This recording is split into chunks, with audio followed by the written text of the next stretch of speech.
আর যাদের অন্তর আল্লাহর ভয় থাকে, আমার আল্লাহ বলছেন ইন্নালিল মুত্তাকিনা মাফাসা, নিশ্চয়ই মুত্তাকি যারা তারা বিজয়ী। জোরে বলেন না সুবহানাল্লাহ। এরাই সফল কাম, এরাই কল্যাণময়, এরাই সফল। এই মুত্তাকিনদেরকে পুরস্কার আল্লাহ পাক নিজের হাতে দিবেন এই রমজানুল মুবারকের রোজা। এমন বরকতময় ইবাদত। আল্লাহ রাব্বুল আলামিন বলেছেন, হ্যাঁ ঈমানদারগণ, তোমাদের উপরে রোজাকে ফরজ করা হয়েছে, যেমনই ভাবে রোজাকে ফরজ করা হয়েছিল তোমাদের পূর্ববর্তীগণের উপর। আমার নবী আরেকটি হাদিসের মধ্যে আমার নবী বলেছেন, দেখেন, ইবাদত করবেন শর্ত লাগবে ঈমান। ঈমান ছাড়া ইবাদতের কোনো লাভ নাই।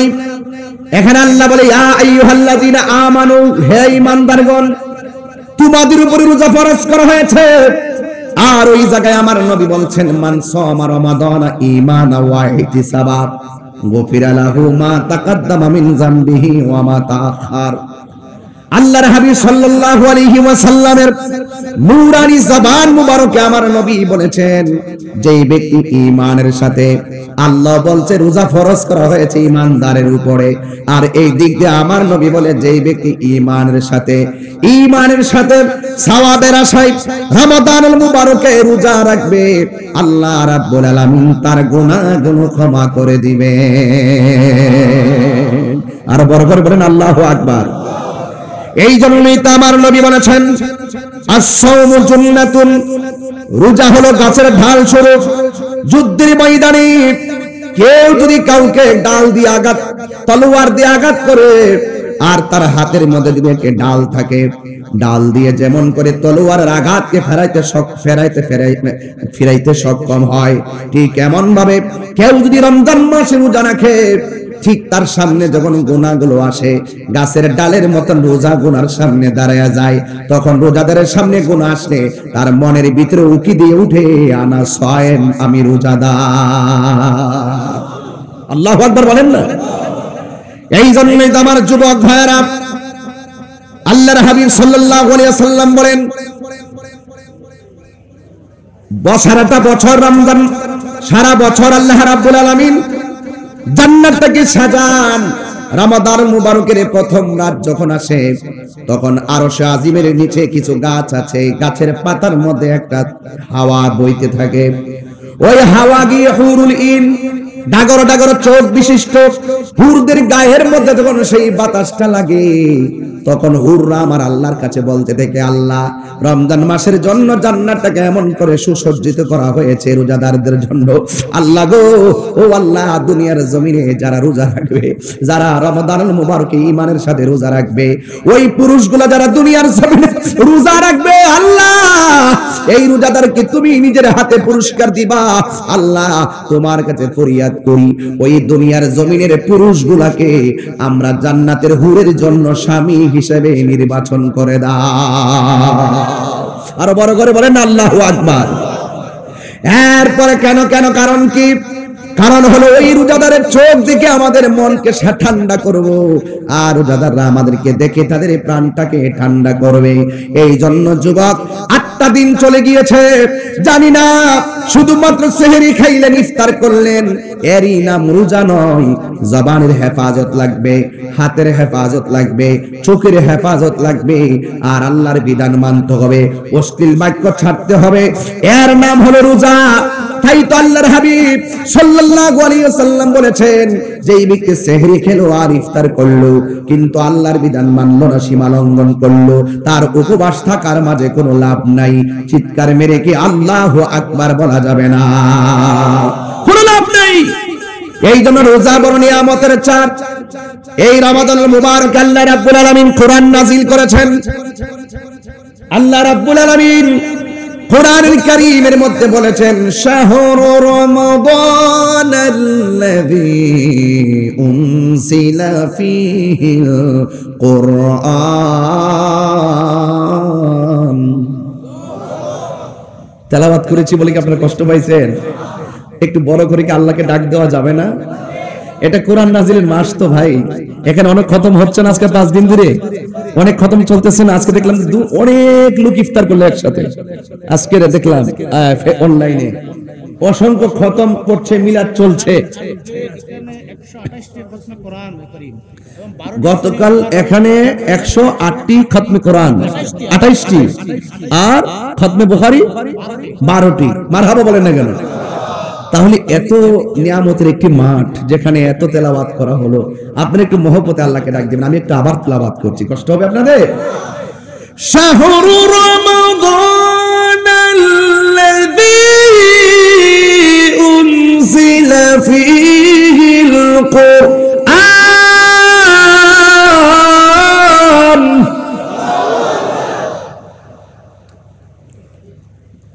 এই রমাদানুল মুবারক কোরআন নাযিলের মাস। ইন্না আনসালনাহু ফি লাইলাতিল কদর। আল্লাহ বলছে নিশ্চয় আমি লাইলাতুল কদরে কোরআনকে নাজিল করেছি। চিৎকার মেরে কি আল্লাহু আকবার বলা যাবে না? আপনি তো চমকে উঠবেন, কোরআন কত পাওয়ারফুল। হৃদয়ে নাড়া দিয়ে উঠবে। আপনি জানেন যে আল্লাহর হাবিব জাবালে নূরে উঠেছিলেন। জাবালে নূর 2100 ফিট উপরে। এখন তো সিঁড়ি করা হয়েছে, হজে গেলে খুব সহজে উঠে যায়। তারপর উঠতে গেলে আমার মতন, আমি এত দৌড়াই না বেটা, আমি এত দৌড়তে পারি, পরিশ্রম করতে পারি, কিন্তু ওই জায়গায় উঠতে গিয়ে বাংলাদেশ টাইম রাত্র 2:30টার সময় উঠতে গিয়ে আমার টাইম লাগছে 2.5 ঘন্টা। 2 বোতল পানি শেষ হয়েছে। কতবার যে রেস্ট নিলাম, এত উপরে উঠলাম, এত উপরে উঠলাম। আম্মুকে বললাম আপনি নিচে থাকেন, আমরা উপরে যাই। অর্ধেক যাওয়ার পরে দেখলাম আম্মা পিছনে দাঁড়ায় রয়েছে। জিজ্ঞেস করলাম আম্মা আপনি উঠলেন কেন? মুরব্বী মানুষ। আমি উঠছি কেন? আমার নিচে বসাই দিয়ে যাইতেছ, এখন তো সিঁড়ি দিয়ে তোমরা উঠতেছ। আল্লাহর হাবিব যখন উঠেছিলেন তখন তো সিঁড়ি ছিল না। আমার আম্মা আম্মুকে নিয়ে গেছিলাম, আমি দাঁড়া করে দিয়ে গেলাম নিচে, পিছন পিছন নিচে উঠে গেছে। মারহাবা বলেন না? তো সুতরাং ওই জায়গায় উঠলেন, ওখান থেকে আল্লাহর হাবিব নিচে নামলেন। যে এই জায়গাটার নাম গারে হেরা। এই জায়গাটার দৈর্ঘ্য হলো 12 ফুট, প্রস্থ হলো 5 ফুট 3 ইঞ্চি। রাসূল সেখানে অবস্থান করেছিলেন। আমি ওখানে গিয়ে নামাজ পড়েছিলাম। সেই জায়গায় সূরা আলাকের 5টি আয়াত নাজিল হয়েছিল রাসূলের উপরে। জোরে কি সুবহানাল্লাহ বলবেন না? আয় হায়, কোরআন এত পাওয়ারফুল। আল্লাহ কোরআনে বলছেন, না বললে হয়তো আমরা অনুধাবন করতে পারতাম না। লাউ আনজালনা হাযাল কুরআনা আলা জাবালিন লারাআইতাহু খাশিআম মুতাসাদ্দিআম মিন খাশিয়াতিল্লাহ ওয়া তিলকাল আমসালু নাদরিবুহা লিন-নাসি লাআল্লাহুম ইয়াতাফাক্কারুন। চিৎকার মেরে বলেন আল্লাহু আকবার। এই কোরআন এত পাওয়ারফুল। রাসূলের উপরে 7টি পদ্ধতির মাধ্যমে এই কোরআনকে নাজিল করেছিলেন। অথচ রাসূলের উপরে যখন কোরআন নাজিল হয়েছে, আল্লাহর হাবিব পসিনা মুবারক, কপাল মুবারক থেকে পসিনা মুবারক বেশে উঠেছিল। আর খাদিজাতুল কুবরাকে বলেছিলেন, ইয়া খাদিজা। আরে খাদিজাতুল কুবরা কে? আমার রাসূলের মানসিক প্রশান্তির নাম আম্মাজান খাদিজাতুল কুবরা। আল্লাহ পাক রব্বুল আলামিন এই পৃথিবীতে একটা নারীকে, একটা মহিলাকে সালাম দিয়েছিলেন। সেই মহিলার নাম হলো খাদিজাতুল কুবরা।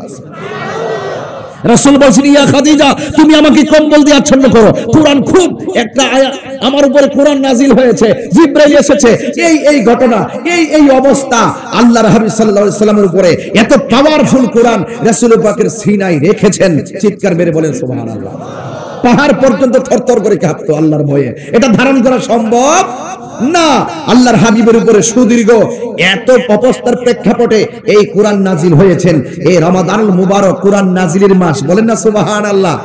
আল্লাহর হাবিব সাল্লাল্লাহু আলাইহি ওয়াসাল্লাম বলেছেন, যে এই ব্যক্তি রমজান মাসে কোরআন তেলাওয়াত করবে, হাসরের ময়দান যেদিন কায়েম হবে, মানুষ যেদিন নিজের ঘামে নিজেরা সাঁতার কাটবে, সকল মানুষ যেদিন নাফসি নাফসি বলে কাঁদবে, রাসূল বলেন ওই কঠিন মুসিবতে কোন বান্দা যদি আটকে যায়, কেউ যদি আটকে যায়, এই কোরআনটা দাঁড়িয়ে যাবে।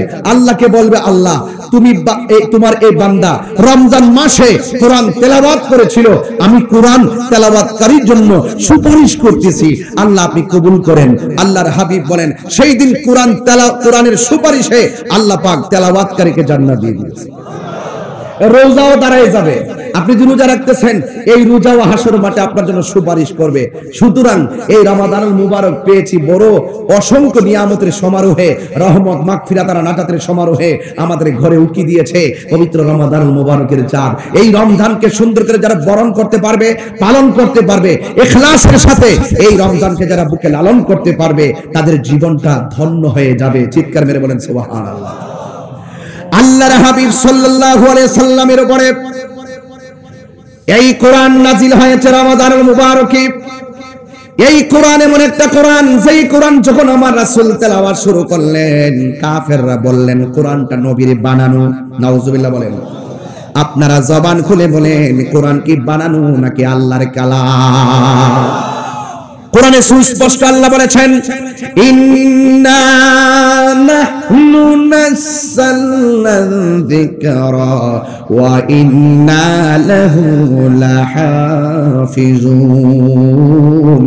আল্লাহ রাব্বুল আলামিন বলেছেন, নিশ্চয়ই আমি কোরআনকে নাজিল করেছি, এই কোরআনকে হেফাজতের দায়িত্ব আমি আল্লাহ কাউকে দেই নাই। আপনারা জবান খুলে বলুন, কোরআন হেফাজতের মালিক কে? এরপর কাফেররা বলে উঠল, এই কোরআনটা নবীর বানানো। অথচ কোরআনের মধ্যে কোনো সন্দেহ নাই, এই কোরআন আমার নবী যখন তেলাওয়াত করেছেন তখন অসংখ্য কাফেররা কোরআন মেনে নিতে পারে নাই। কিন্তু আল্লাহ রাব্বুল আলামিন কোরআনকে হেফাজত করবেন। আল্লাহ তো কোরআনে বলে দিয়েছেন, এই গ্রন্থটা ওই গ্রন্থ যেই গ্রন্থের মাঝে যাররা পরিমাণ কোনো সন্দেহ নাই। এই কোরআনটা হলো মুত্তাকিনদের জন্য পথ প্রদর্শনকারী। এরপর আল্লাহর হাবিব যখন এই কোরআন তেলাওয়াত করছেন, কাফেররা গোপনে গোপনে প্রত্যক্ষ পরোক্ষভাবে আমার নবীর বিরুদ্ধাচরণ শুরু করে দিল। একবার চিন্তা করলো আমার নবীজির সঙ্গে সম্পর্ক ছিন্ন করবে, এত তারা পারে নাই। আবার চিন্তা করলো নবীকে আক্রমণ করবে, এত পারে নাই। আবার চিন্তা করলো হাটে ঘাটে বাজারে সবকিছু নবীর জন্য বন্ধ করে দিবে, এরপর পারে নাই। আপনারা জবান খুলে বলে, রক্ষা করার মালিক কে? এরপর আমার আল্লাহ ডাইরেক্ট ওপেন চ্যালেঞ্জ করে দিলেন, ওয়া ইন কুনতুম ফি রাইবিন মিম্মা নাযালনা আলা আবদিনা ফাতু বিসূরাতিন মিন মিসলিহি ওয়াদউ শুহাদাআকুম মিন দুনিল্লাহি ইন কুনতুম সাদিকিন।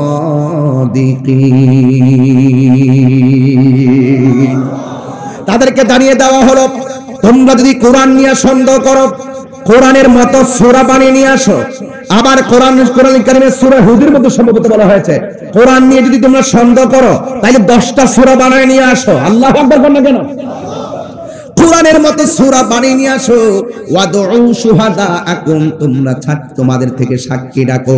মিন দুনিল্লাহ, একমাত্র আল্লাহ ছাড়া, আল্লাহ ছাড়া তোমরা সাক্ষীগুলা ডাকো, যদি তোমরা তোমাদের দাবিতে সত্যবাদী হয়ে থাকো। এখন আমি প্রশ্ন করতে চাই, আপনাদেরকে আশ্বাস দিতে চাই, কোরআন নিয়ে যারা ষড়যন্ত্র করে, কোরআনের বিরোধিতা যারা করে, তারা যুগে যুগে পরাজয় বরণ করেছেন। কোরআন ছিল, কোরআন আছে, কোরআন থাকবে, এতে কোনো সন্দেহ আসেনি। কাফেররা আসলো ময়দানে, আমার নবীও ময়দানে আসলেন। ওরা প্রমাণ করবে কোরআনটা হলো মানুষের বানানো, আর আমার নবী প্রমাণ করবে কোরআন একজনের কালাম। জবান খুলে বলুন, তিনি কে? বাস আমার নবী ময়দানে 4 জনকে সাথে নিয়ে আসলেন।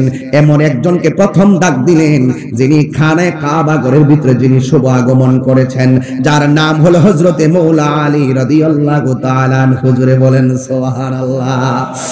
এরপরে খাতুনে জান্নাত মা ফাতেমাতুজ জোহরা রাদিয়াল্লাহু তাআলা আনহাকে আনলেন। এরপর ইমাম হাসান ওয়াল হুসাইন রাদিয়াল্লাহু তাআলা আনহুমাকে আনলেন। 4 জনকে আমার নবী ময়দানে নিয়ে আসলেন। বাহাসের ময়দানে 4 জন আসলেন, আমার নবী আসলেন। আসার পরে তারা কোরআনকে প্রমাণ করতে চাই মানুষের বানানো, কিন্তু শেষ পর্যন্ত আমার নবী, আপনার নবী ওই ময়দানে তেলাওয়াত শুরু করলেন।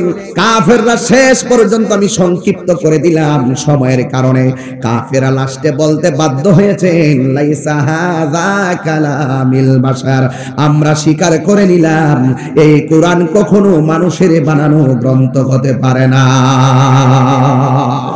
আল্লাহু আকবার বলেন না। আমি পরিষ্কার ভাষায় বলতে চাই, এই কোরআনের বিরুদ্ধাচরণ নতুন নয়। 1000 বছর আগে এই কোরআন বিদ্বেষীরা কোরআনের সত্যতার চ্যালেঞ্জ করে আল্লাহর হাবিবের কাছে সেদিন মাথা নত করে হেরে গিয়েছিল। আমি বলতে চাই, অতীত থেকেই যারা কোরআন নিয়ে সন্দেহ করেছে তারা হেরে গিয়েছে। আজকে যারা কোরআনের বিরুদ্ধাচরণ করবে, বুঝতে হবে তাদের ইতিহাস হেরে যাওয়া ইতিহাস, আর আমাদের ইতিহাস বিজয়ের ইতিহাস। হাত তুলে বলেন ঠিক কিনা বলেন। বিজয়িত। এটা নিয়ে আপনারা বিচলিত হবেন না। হক পথে থাকলে বাধা বিপত্তি আসবেই, বিজয় দান করবেন একজন। জবান খুলে বলেন তিনি কে? আরো বড় করে বলেন না তিনি কে? এই জন্য আপনারা বিভ্রান্ত হবেন না। যে যাই বলুক না কেন, আপনার টার্গেট ঠিক রাখেন। আমরা জানি আহলে বায়াত হলো ঈমানের অবিচ্ছেদ্য অংশ। কথা বলেন ঠিক কিনা? আহলুস সুন্নাত ওয়াল জামাত নিয়ে এখন তো অনেক নামে বেনামে, আমরা সুন্নি, আর অনেকেই সুন্নি দাবি করে আমরা হলো সুন্নাতুল জামাত, আবার অনেকে নতুন করে আহলুস সুন্নাতুল জামাত। এখন আহলুস সুন্নাতুল জামাতের গ্রুপের কোনো অভাব নাই। কোনটা হক মনে রাখবেন, টুকা দিয়ে দেখবেন। আহলুস সুন্নাতুল জামাত হলো যারা আহলে বায়াতকে ঈমানের অবিচ্ছেদ্য অংশ মনে করে, সাহাবায়ে কেরামদেরকে মহব্বত করে, তারাই হলো আহলুস সুন্নাত ওয়াল জামাত। কথা বলেন ঠিক না বেঠিক? আরো বড় করে বলেন ঠিক কিনা বলেন। আমি পরিষ্কার কথা বলতে চাই, যারা আহলে বায়াতের বিরোধিতা করে, যারা বিশেষ করে মাওলা আলী রাদিয়াল্লাহু তাআলার বিরোধিতা করে, তারা হলো কি? খারেজি। তারা কি? আর যারা সাহাবায়ে কেরামের বিরোধিতা করে, একদম কোন সাহাবী, সমস্ত সাহাবী থেকে একটা সাহাবীকে যদি কেউ বিরোধিতা করে, তাহলে তারা হলো শিয়া। কথা বলেন ঠিক না বেঠিক? আরো বড় করে বলেন ঠিক কিনা বলেন। আহলুস সুন্নাত ওয়াল জামাত আপনি বুঝতে অসুবিধা হয় কেন? দেখবেন কোথাও না কোথাও এই দুই জায়গায় যদি গন্ডগোল থাকে, এদেরকে তালাক দিয়ে দিবেন, দিয়া বলবেন যে না বাবারে তোমাদের সাথে নাই, তুমি মৌলা আলীর বিরুদ্ধে বলো। বাবারে তোমার সাথে নাই, তুমি সাহাবীর বিরুদ্ধে বলো। বাবা আপনার সাথে আসি, আপনি উভয়কে মহব্বত করেন। এত বুঝতে অসুবিধা কোথায়? আপনি মৌলা আলীর বিরুদ্ধে কথা বলেন, আপনার সাহস তো কম না, আপনার চাপার দাঁত তো থাকার কথা না। আপনি মৌলা আলীর বিরুদ্ধে কথা বলেন। আপনি মৌলা আলী কি বুঝেন? মৌলা আলী সম্পর্কে আপনি কি বুঝেন? যার ব্যাপারে আমার রাসূল বলেছেন, মান সাব্বা আলিয়ান ফাকাদ সাব্বানি, যে আমার আলীকে গালি দিল সে যেন আমি নবীকে গালি দিল। মান আযা আলিয়ান ফাকাদ আযানি, যে আমার আলীকে কষ্ট দিল সে আমি নবীকে কষ্ট দিল। আমার রাসূল বলেছেন, মান আহাব্বা আলিয়ান ফাকাদ আহাব্বানি ওয়া মান আহাব্বানি ফাকাদ আহাব্বাল্লাহ, যেই ব্যক্তি আমার আলীকে ভালোবাসলো সে যেন আমি নবীকে ভালোবাসলো, যে আমি নবীকে ভালোবাসলো সে আমার আল্লাহকে ভালোবাসলো। ওয়া মান আবগাদা আলিয়ান ফাকাদ আবগাদানি ওয়া মান আবগাদানি ফাকাদ আবগাদাল্লাহ, যে আমার আলীকে কষ্ট দিল সে যেন আমি নবীকে কষ্ট দিল, আমি নবীকে যে কষ্ট দিল সে যেন আল্লাহকে কষ্ট দিল। সুতরাং আমি আপনি আমরা কখনো মৌলা আলীর বিরুদ্ধে কথা বলতে পারি। মদিনার না, দন্তান্ন আকার মূর্ধন্য না, দন্তান্ন আকার না। কি কথা ঠিক আছে আমার? মূর্ধন্য না, দন্তান্ন আকার না। মৌলা আলীর বিরুদ্ধে কথা বলা যাবে? কেউ আবার ফাঁকি দিবে মূর্ধন্য লাগাইয়া, বোঝান না ভিতরে গন্ডগোল। এজন্য ভাঙ্গা দিয়ে গেলাম মূর্ধন্য আকার নাও হয়, দন্তান্ন আকার নাও হয়। কেউ না বলবে, গোপনে মূর্ধন্য লালন করে। হ্যাঁ, এদিকে বলে চুপা খারিজি চুপা শিয়া। কথা বলেন ঠিক? এই যে ঘুমাই গেছেন আপনারা, আরে হাত তুলে বলেন ঠিক কি না বলেন?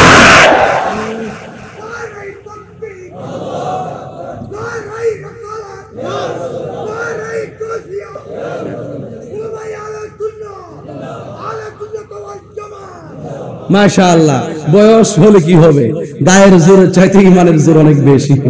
মারহাবা জোরে বলেন না, আরো জোরে বলেন না মারহাবা। তুমি জীবন, তুমি আধার ঘরে, তুমি আপন, তুমি জীবন, তুমি মরণ। আধার ঘরে তুমি আপন, তুমি মোদের পারের তরি, তুমি তুমি নিদানি পুরানে ওয়ালা, ইয়া রাসূলুল্লাহ ইয়া হাবিবাল্লাহ, ইয়া রাসূলুল্লাহ ইয়া রাসূলুল্লাহ, তুমি মোদের আশার আলো, তাই তো তোমায় বাসি ভালো, তুমি মোদের আশার আলো, তাই তো তোমায় ও হৃদয় নামের ফুলদানিতে, হৃদয় গেতে রেখেছি প্রেমের মালা ইয়া রাসূলুল্লাহ ইয়া হাবিবাল্লাহ ইয়া রাসূলুল্লাহ ইয়া রাসূলুল্লাহ ইয়া রাসূলুল্লাহ ইয়া হাবিবাল্লাহ ইয়া রাসূলুল্লাহ। একটু আবার বলেন, তুমি মোদের আশার, তাই তো তোমায়, ও তুমি মোদের আশার আলো, তাই তো তোমায় ও হৃদয় নামের ফুলদানিতে, হৃদয়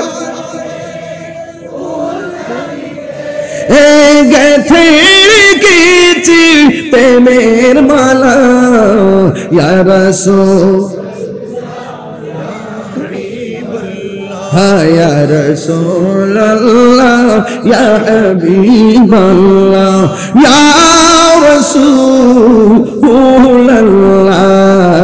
ইয়া রাসূলুল্লাহ ইয়া হাবিবাল্লাহ ইয়া রাসূলুল্লাহ। জোরে জোরে বলেন আল্লাহু আকবার। তাইলে আহলে বায়াতকে মহব্বতের দরকার আছে না নাই? আরো বড় করে আছে না নাই? তাহলে আজকে থেকে কারা কারা আহলে বায়াতকে ঈমানের অবিচ্ছেদ্য অংশ হিসাবে জান প্রাণ দিয়ে মহব্বত করবেন? হাত তোলেন তো দেখি। নারে তাকবীর, নারে রিসালাত, সিফাতুল কামিল মাদ্রাসা, মারহাবা বলেন। তাহলে আজকে থেকে ওয়াদা, আমরা কখনো আহলে বায়াতের বিরুদ্ধে কথা বলবো এবং কখনো মাওলা আলীর বিরুদ্ধে কথা বলবো, মনে থাকবে। এবং কোন সাহাবায়ে কেরামের বিরুদ্ধে কথা বলবো, কোন সাহাবায়ে কেরামকে গালি দিব না, মনে থাকবে তো? ইনশাআল্লাহ বলেন, ইনশাআল্লাহ বলেন। কারণ কেন দিবেন না? এই জন্য দিবেন না, একদিন আমাদেরকে পৃথিবী ছেড়ে চলে যেতে হবে। জবানটা খুলে বলুন, আসলগড়ের নাম কি, বিল্ডিং না কবর? তো চলেই যেহেতু যেতে হবে, আর ঢাকাই যেহেতু যাবে না, আর আমরা যাদেরকে মহব্বত করলে মৃত্যুর পরে আমরা আল্লাহর কাছ থেকে ভালো কিছু পাবো, তাহলে আমাদেরকে দুনিয়ায় থাকতেই আল্লাহকে চিনে দিতে হবে, রাসূলকে চিনে দিতে হবে, আহলে বাইতকে অনুধাবন করে হৃদয়ে ধারণ করে দিতে হবে। কথা বলেন ঠিক না বেঠিক? আরো বড় করে বলেন ঠিক কি না বলেন। বাবা মাওলা আলী রাদিয়াল্লাহু তাআলার ব্যাপারে রাসূল বলছেন, আনা মাদিনাতুল ইলমি ওয়া আলীউন বাবুহা, আমি নবী হলাম ইলমের শহর, আমার আলী হলো সেই শহরের দরজা। রাসূল যখন কোন সময় যখন একটু মন খারাপ করে বসে থাকতেন, রাসূলের অভিমানটা কেউ ভাঙাতে পারতেন না। যিনি ভাঙাতেন তিনি হলো হযরতে মাওলা আলী। রাসূল বলছেন, যার দিকে তাকানো হলো ইবাদত, তিনি হলো মাওলা আলী। জোরে বলেন না সুবহানাল্লাহ। তাহলে এত বড় গুণে গুণান্বিত, এত বড় ইমানের স্ট্রংলি একটি জায়গায় যারা টুকা দিয়ে নিজেরা বড় হুজুর সাজতে চায়, তাদের পদপতন হবে নিশ্চিত। কথা বলেন ঠিক না বেঠিক? এটাই বাস্তব। কারণ কখনো হকের বিরুদ্ধে গিয়ে বিজয় ছিনিয়ে আনা যায় না। কারণ এই রমজান মাসে আপনারা দেখেছেন না, এই রমজানের 17 রমজান একটা যুদ্ধ হয়েছে। বলুন তো যুদ্ধের নাম কি? কথা বলেন না, যুদ্ধের নাম কি? আচ্ছা বলুন তো, মুসলমানদের সংখ্যা কয়জন ছিল? মাত্র 313 জন, মাত্র 300। এও আবার প্রথম যুদ্ধ, যেখানে সাহাবারা প্রশিক্ষণ দেয় নাই, যুদ্ধের অভিজ্ঞতা নেই, সেই মাত্র 313 জন ছিল। কাফেররা ছিল 1000। এরপর বিজয় হয়েছে মুসলমানদের। বোঝা গেল যুদ্ধের জয় পরাজয় সংখ্যার উপরে নির্ভর করে না, যুদ্ধের জয় পরাজয় নির্ভর করে আল্লাহর উপরে, আস্থা আর অবিচলের উপরে। কথা বলেন ঠিক কিনা? তো যাদের আস্থা ঠিক আছে, যাদের ঈমান ঠিক আছে, যারা আল্লাহর উপরে ইস্তেকামাত, আল্লাহর মহব্বতের উপরে ইস্তেকামাত থাকতে পারবে, অটল থাকতে পারবে, অবিচল থাকতে পারবে, তাদের সংখ্যা যতই নগণ্য হোক, অল্প হোক না কেন, বিজয় দিবেন একজন। জবান খুলে বলেন তিনি কে? হায় হায়। তাহলে এই জন্য আপনাদেরকে বলবো, বিচলিত হবেন না। আমি শুরুতেই বলছিলাম যে এই পৃথিবীটা হলো একটা চ্যালেঞ্জিং জায়গা। এখন দিন যতই যাচ্ছে, এদিকে টাচ দেওয়ার মূল কারণ কি?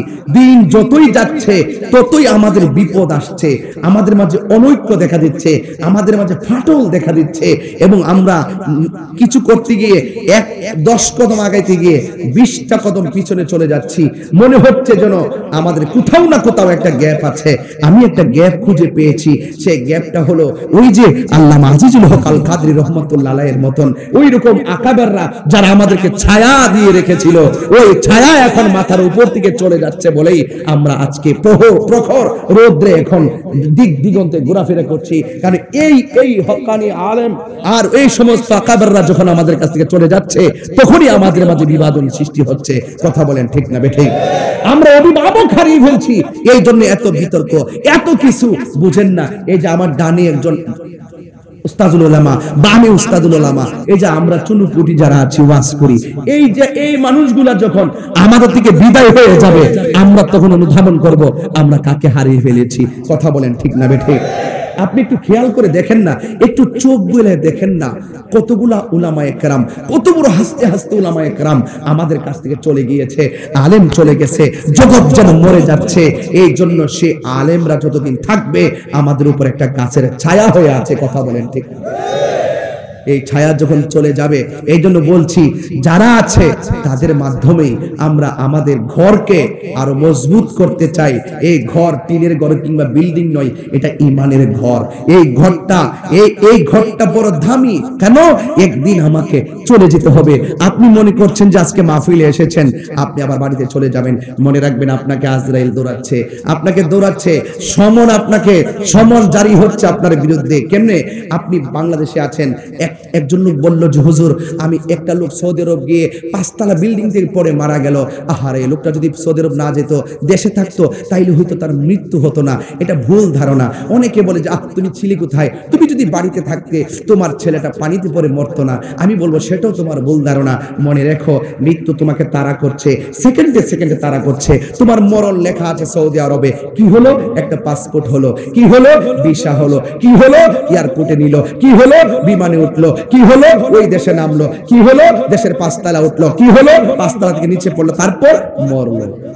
তোমার মৃত্যু সেখানে লেখা আছে। আর এইগুলো সব হলো সিমটম, তোমাকে কোন কোন প্রক্রিয়ায় কোথায় গিয়ে তোমাকে মৃত্যুবরণ করতে হবে। এই জন্য আমি প্রায় মাহফিলেই বলি, ও তোর পিছে বলবো একটা আমার নিজের অনুধাবনের জন্য বলছি আর কি। ও তোর পিছে পিছে ঘুরছে সমন, কোন দিন জানি তোর হবে সমন জারি। দেখ না মন ঝাঁক মারিয়ে দুনিয়াদারি। কথা বলেন ঠিক কিনা? দেখ না মন ঝাঁক মারিয়ে দুনিয়াদারি। ভাই বেরাদার আপন জহনা,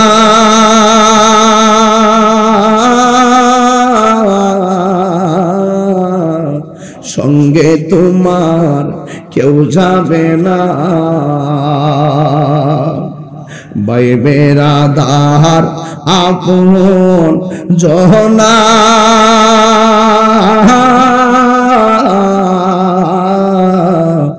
সঙ্গে তোমার কেউ যাবে না। ও তুমি আইছো একা, যাইবা একা, আইছো একা, সঙ্গে তোমার কেউ যাবে না। দেখ না মন ঝাঁক মারিয়ে দুনিয়াদারি। ও তোর পিছে পিছে ঘুরছে সমন, পিছে পিছে ঘুরছে সমন, কোন দিন জানি তোর হবে সমন জারি। দেখ না মন ঝাঁক মারিয়ে দুনিয়াদারি, দেখ না মন ঝাঁক মারিয়ে দুনিয়াদারি। জোরে জোরে কি আল্লাহু আকবার বলা যাবে না?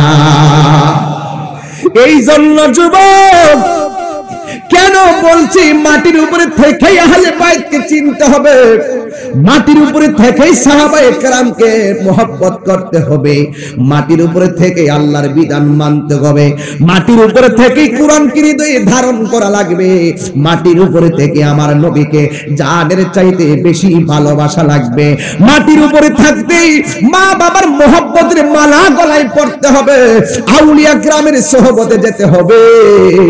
মাটির উপরে থেকে যদি আপনি কবরে চলে যান, সেখানে গিয়ে কোনো কিছু করার সুযোগ পাবেন না, কারণ মাটির উপরে যদি আপনি আল্লাহওয়ালা হন, নবীওয়ালা হন, কবরে গেলে জান্নাতের গালিচা পাবেন।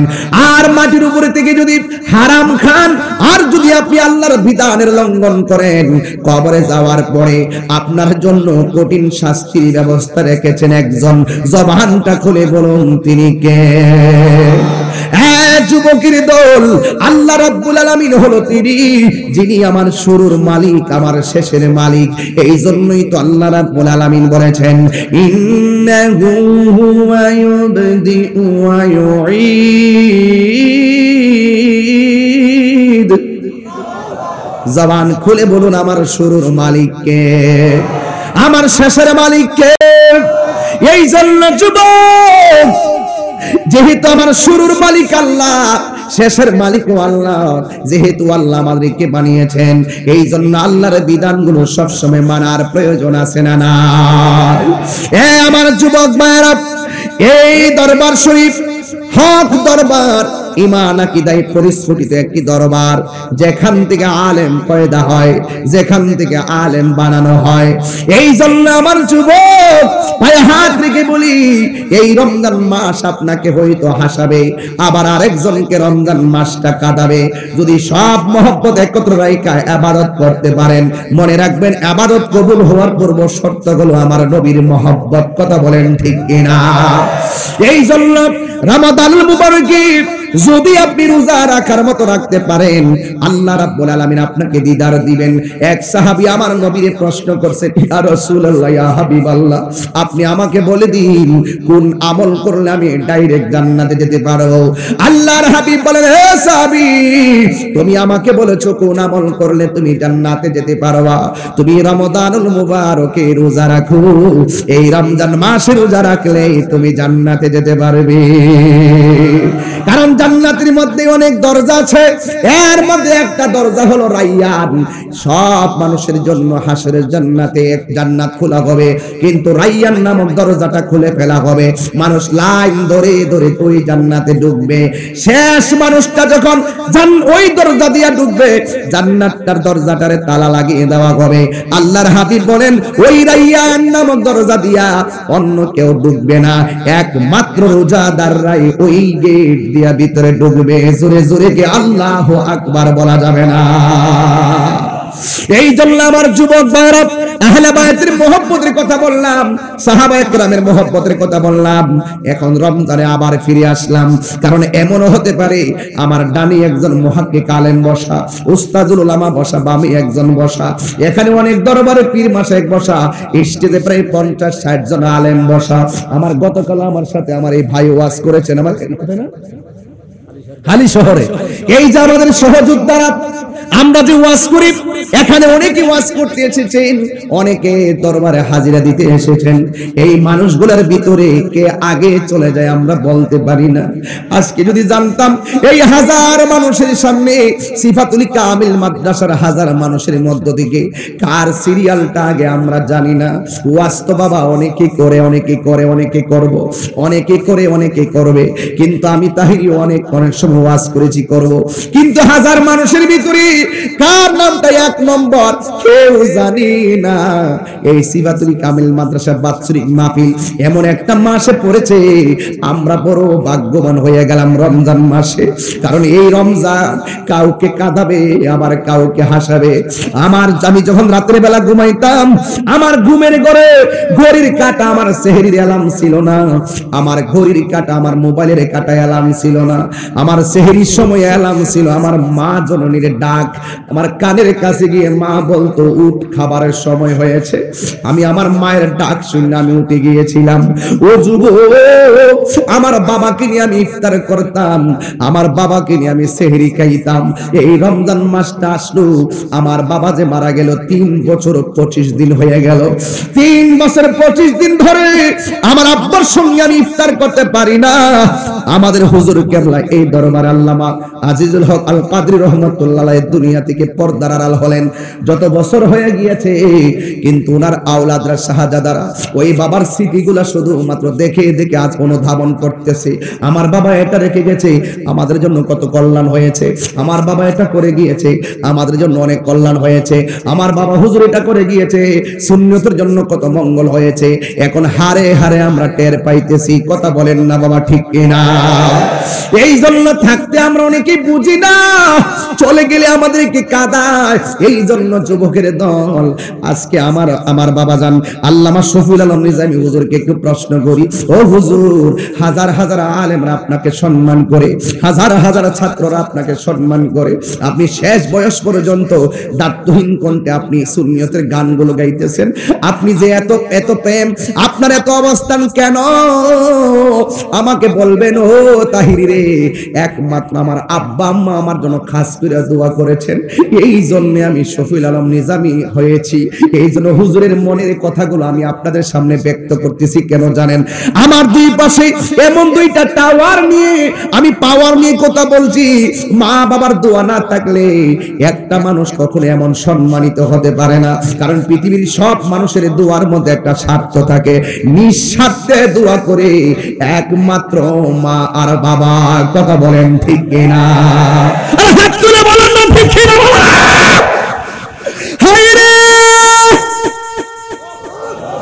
আরে মোহন আলী আমার সামনে শুয়া, আমার যুবক ভাইয়েরা বলি, মা বাবার দোয়া থাকলে ওলি হওয়া যায়, মা বাবার দোয়া থাকলে অসাধ্য সাধন করা যায়, মা বাবার দোয়া থাকলে অনেক জীবন ধ্বংস হয়ে যায়। বন্ধুরে আমার, এই দরবারে আইসা আমার ভিতরের মধ্যে একটা চিন্তাই জেগে উঠেছে। হে যুবক, এখানে কতগুলা মানুষ রমজানে এসেছেন, বাড়িতে গিয়ে মায়ের মুখ মধুর ডাক শোনা যাবে না। এই জন্য আমি গতকাল হালিশোর বলেছি, আজকেও আমি কথাটা পুনরাবৃত্তি কইরা যাই। রমজান মানুষকে কাঁদায়, রমজান অনেক কষ্ট দেয় মা বাবার শূন্যতায়। বাবা গো বাবা,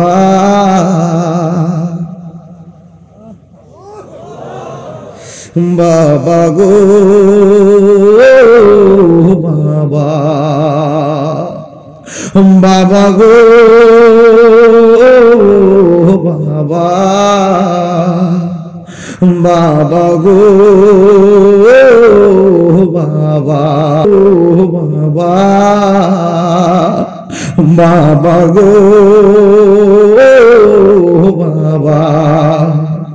কত আদর কত স্নেহ তোমার কাছে পেলাম, সব কিছু হারিয়ে আজকে নিঃস্ব হয়ে গেলাম।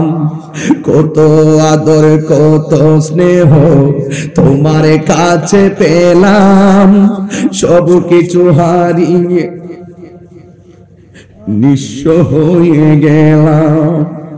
ভালোবাসি তোমায় বাবা, বুকটা যে যাইছি রে, ভালোবাসি তোমায় বাবা, বুকটা যে যাইছি রে, তোমার কথার হৃদয় মাঝে পড়ছে বারে বারে।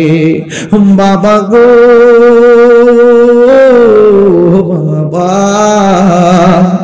বাবা গো বাবা, বাবা গো বাবা, বাবা গো বাবা, বাবা তুমি কেমন আছো ছোট্ট মাটির ঘরে, তোমার কথারই হৃদয় মাঝে পড়ছে বারে বারে, বাবা গো বাবা, বাবা গো বাবা। আমি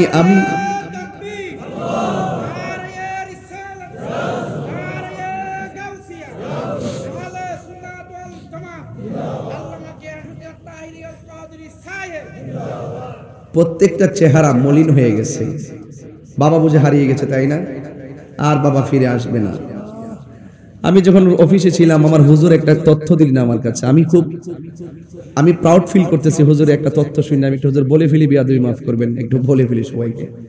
8 বছর আগে, প্রায় না 8-9 বছর আগে আল্লামা আজিজুল হক আল কাদরি রহমতুল্লাহ আলাইহি যখন চিকিৎসার জন্য ইন্ডিয়াতে যাবে, আর ওই সময় আমাকে নিয়ে ফেসবুকে অনলাইনে অনেক ধরনের বিভিন্ন ধরনের জিকিরগুলা এডিটিং কইরা জিকির ভিতরে বাজনা ঢুকায় যখন একদম সবার মুখে মুখে সমালোচনার ঝড়, কেন এইভাবে গান বলি, কেন এইভাবে জিকির করি, কেন এটা বলি ওইটা বলি, মানে বিভিন্ন ভাবে এডিটিং কইরা যখন আমার অবস্থা, আমার বিরুদ্ধে মানে তুঙ্গে অবস্থা সমালোচনা, তখন এই ভিডিও বার্তা একটা দেখলেন আল্লামা আজিজুল হক আল কাদরি রহমতুল্লাহ আলাইহি, এবং দেখে হুজুরকে বলতেছেন যে হুজুরকে আপনি ছিলেন, আচ্ছা মাশাআল্লাহ, দেখায় বলতেছেন এর সুন্নিয়তের জন্য দরকার আছে, আমার ব্যাপারে বলছেন এর সুন্নিয়তের জন্য দরকার আছে।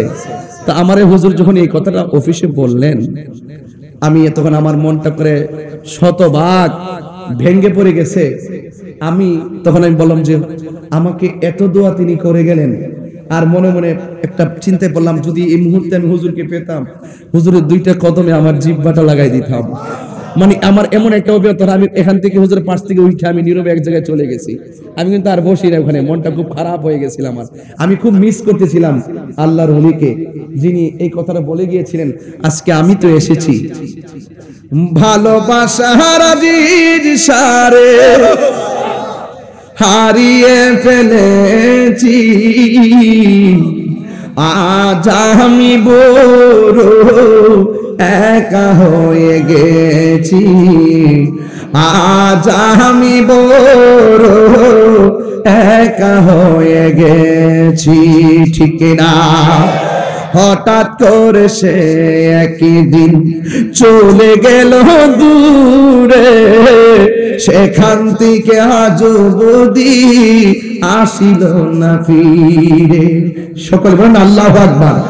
নাম শুনে যারে আমি বেসেছি গো ভালো, সে আমারে একা করে কোথায় চলে গেল।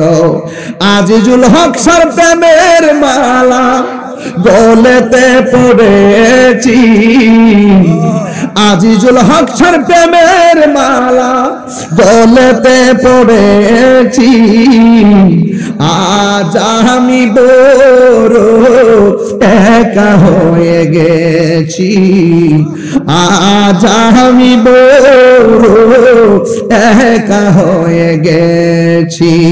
ভালোবাসার আজিজুল হক সারে হারিয়ে ফেলেছি, আজ আমি বড় একা হয়ে গেছি, আজ আমি বড় একা হয়ে গেছি।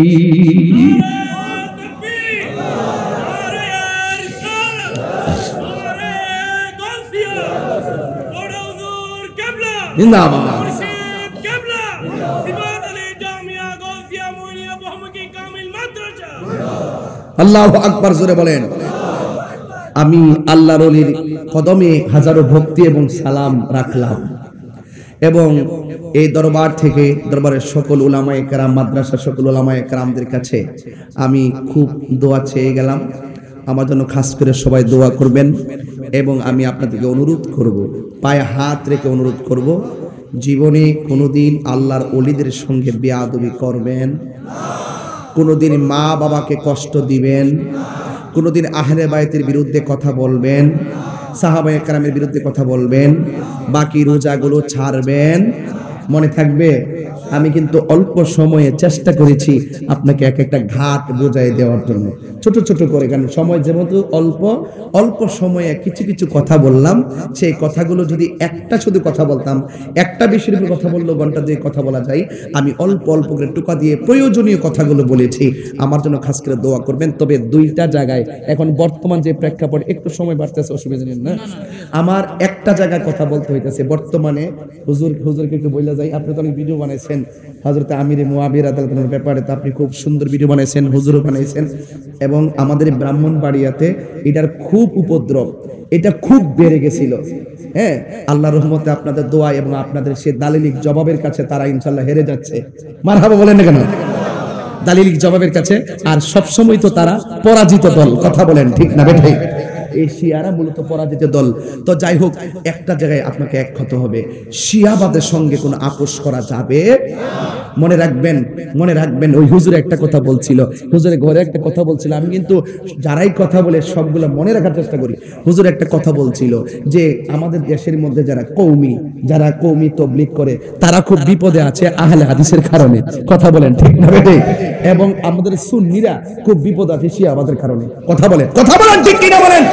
এই শিয়ারা সুন্নি সাইজা শিয়াবাদ প্রচার করে, কথা বলেন ঠিক না বেটে? এই জন্য শিয়াবাদ সুন্নি, আমি কি বুঝাতে পারতেছি? এই জন্য মনে রাখবেন, এটা সম্পূর্ণ বাতিল এবং জাহান্নামী ফেরকা শিয়াবাদ গোষ্ঠী, কথা বলেন ঠিক না বেটে? এখন আমি পরিষ্কার ভাষায় শিয়াবাদের বিরুদ্ধে আপনাদেরকে একটু সোচ্চার হতে হবে। আমি আমাদের এই জায়গাতে অনেক সমস্যাতে পড়ছিলাম। আমার এক ভাই, আপনি জানেন যে এখন আজকে যে এই মানুষের যে মানুষগুলো আসছে, রাত্র তো অনেক হয়েছে, অনেক মানুষ আলহামদুলিল্লাহ। এরপর আরো হয়তো একটা হিউমার আছে দেশের মধ্যে যে আমি জেলে আছি, আমি নাকি ওই ঘটনার সাথে জড়িত, এরকম একটা হিউমার তুলে দিছে। আমার চাচাতো ভাইয়ের জিহ্বা কাটলো ওই শিয়ার গোষ্ঠীরা। আমার চাচাতো ভাই সাহাবীর পক্ষে কথা বলছিলেন, এরপরে ওই সাহাবী বিদ্বেষীরা যারা সবসময় সাহাবীর বিরুদ্ধে বক্তব্য দিত, তারাই আমার ভাইয়ের জিহ্বা কাটলো। আমি মামলা করলাম, আমি আন্দোলন করলাম, আমি আমার ভাইকে নিয়ে আমি চিন্তিত শঙ্কিত, আর আমার উপর একটা হিউমার চালাইলো আমি নাকি ঘটনার সাথে জড়িত। এই শিয়াবাদরা এত ডেঞ্জারাস, আপনার উপরে আপনাকে দোষী বানাই দেওয়ার চেষ্টা করবে। সত্য ঘটনাকে আড়াল করতে গিয়ে তারা 50টা মিথ্যা আশ্রয় নিবে। শিয়াবাদরা এমন জঘন্য একটা ফেরকা, কথা বলেন ঠিক না বেটে? আমি এই চট্টগ্রাম আপনাদেরকে বলবো, আপনারা জায়গায় তবে আমি শুনেন, আমি কিন্তু জানি অনেক দরবার, অনেক আলেমরা কিন্তু হযরত আমির মুআবিয়া রাদিয়াল্লাহু আনহুর বিরুদ্ধে। আমি কিন্তু সবার বিরুদ্ধে কিন্তু এখন কথা বলতেছি না, কথা বলতেছি আমার ব্রাহ্মণবাড়িয়াতে যারা জঘন্যভাবে শিয়াবাদকে প্রমোট করার জন্য নারে তাকবীর, হুজুর এসে বসছে, হুজুর আসেন, না আসেন, আহেন না, ও আচ্ছা ঠিক আছে। আমাকে অত্যন্ত আদর করেন আল্লামা হাসান রেজাল কাদরি হুজুর, তিনি আসছেন। সবাই বলে নারে তাকবীর, নারে রিসালাত, আহলুস সুন্নাত ওয়াল জামাত। যাক হুজুরে এখনই মাইক ধরবেন ইনশাআল্লাহ। তবে আমি একটা কথা বলে যাই, কয়েকটা জায়গা আমাদেরকে এক হইতে হইব। আমাদের এলাকায় অনেক দরবারই বলে, যারা বলে আমি ওই দরবারকে বলবো, আমি ধরার আগে আপনারা সোজা হয়ে যান, আমি ধরার আগে আপনারা সোজা হয়ে যান। আর আপনারা যদি আমার নাম ধরে কিছু কন, আমি আন্দোলন করতেছি আর একটা এজেন্ডা নিয়ে, ঠিক আছে? হায়াতীদের বিরুদ্ধে। আমাদের এলাকায় এটার উপদ্রব বেশি, ঠিক আছে? সাইফুর রহমান নিজামী সাহেবের ছেলে এই শিয়াবাদ আমির মুআবিয়ার বিরুদ্ধে আচরণ করে আমাদের গ্রামের ভিতরে একদম স্ট্রংলি পাড়ায় এগুলা বীজ ঢুকাই দিছে। আমি সেখানে কাজ করতেছি এবং আমি দেখেছি তারা যেহেতু আমাদেরকে বলছে আমরা সুন্নি না, আমরা বলে খারিজি, যখন আমাদেরকে আঙ্গুল দিয়ে কথা বলছে, আমরা যারা সুন্নি আলেমরা আমরা খারিজি, সব আমরা সুন্নি না। তখন আমরা কথা বলা প্রয়োজন মনে করছি এবং স্ট্রংলি প্রতিবাদ করেছি এবং প্রতিবাদের তুপে এখন তার আত্মগোপনের পথে আছে, ইনশাআল্লাহ পলাইতেই বাধ্য হবে। কিন্তু আমি দেখেছি আরো অনেক সুন্নি আলেম, সুন্নি দরবার তাদের ফাঁদে পা দিয়ে রাখছে। আমি কি বুঝাতে পারতেছি? তারা যেন ভুলো ওই তারা যে সিস্টেম আমাদেরকে বলছে তারা যেন আমাদেরকে না বলে। আমরা তাদেরকে উপেনে গোপনে বুঝাইতে চেষ্টা করতেছি, সোজা হয়ে যান, আমরা কিছু কমু না। যদি আমাদেরকে আঙ্গুল দিয়ে কিছু বলেন তাইলে কিন্তু আবার একটু বেজাল আছে। আমরা কিন্তু সবান্ধবে সেটার প্রতিবাদ করব। কথা বলেন ঠিক না বেটি? একজনের গবেষণার ত্রুটি হতে পারে, গবেষণার ত্রুটি হলে আমাদের মুহাক্কিক আলেমরা যারা আছেন তারা বুঝিয়ে দিবেন। কথা বলেন ঠিক কিনা বলেন? আমি কি বোঝাতে পেরেছি? চট্টগ্রামের মানুষ আপনারা একটু অ্যালার্ট থাকবেন। হযরত আমির মুয়াবিয়া রাদিয়াল্লাহু আনহু একজন সাহাবী ছিলেন। এটাই আহলুস সুন্নাত ওয়াল জামাতের আকীদা। সাহাবায়ে কেরামের মাঝে যে যুদ্ধ বিগ্রহ হয়েছে এগুলা ইজতিহাদি খাতা, এগুলা বড় জোরে লিখে গেছে আলহামদুলিল্লাহ। ফতোয়া আজিজ শরীফে আছে আলহামদুলিল্লাহ। তবে সাহাবায়ে কেরামদের মধ্যে যে যুদ্ধ বিগ্রহ হয়েছে সেটা আমরা তাদের কোনো ভুল ধরতে যাব, এগুলো মীমাংসিত বিষয়। ইমামগণ, মাযহাবের ইমামগণ, তরিকতের ইমামগণ এগুলোর সমাধান দিয়ে গেছেন এবং সাহাবী জেনেই আমাদের ইমাম বুখারী রাহমাতুল্লাহ আলাইহি ওনার বুখারী শরীফের মধ্যে পর্যন্ত হাদিসগুলো এনেছেন। তো সাহাবায়ে কেরামের মধ্যে যে যুদ্ধ বিগ্রহ হয়েছে এটার ভুল আমরা ধরার মতো এখতিয়ার নাই। কথা বলেন ঠিক কিনা বলেন? আমি কি বুঝাতে পেরেছি?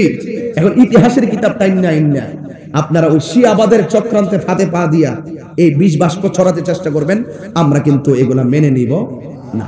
এজন্য আমি জানি আরো অনেক দরবার আছে যারা হযরত আমির মুয়াবিয়া রাদিয়াল্লাহু আনহু সাহাবী মানে না। আমরাও ধরতে পারতাম বৃহৎ স্বার্থে, এখন আমরা সাইলেন্ট আছি। আপনারা আস্তে আস্তে ঠিক হয়ে যান, আমাদের কোনো আপত্তি নাই। আমরা সকল সুন্নিদেরকে কলিজার টুকরা মনে করি। কথা বলেন ঠিক না? তবে যারা আমাদেরকে আঙ্গুল দিয়ে কথা বলবে, যারা আঙ্গুল দিবে আমাদের দিকে, আমরা কিন্তু কাউকে ছাড়বো না। হ্যাঁ, আপনি একটা আকীদা লালন করেন না, কিন্তু আমাদেরকে ব্যক্তিগত অ্যাটাক করলে আমরা কিন্তু ছাড়বো না। কথা বলেন ঠিক না বেটি? হ্যাঁ, তবে মারামারি করব অসম্ভব। আমরা দলিলের লড়াই করব।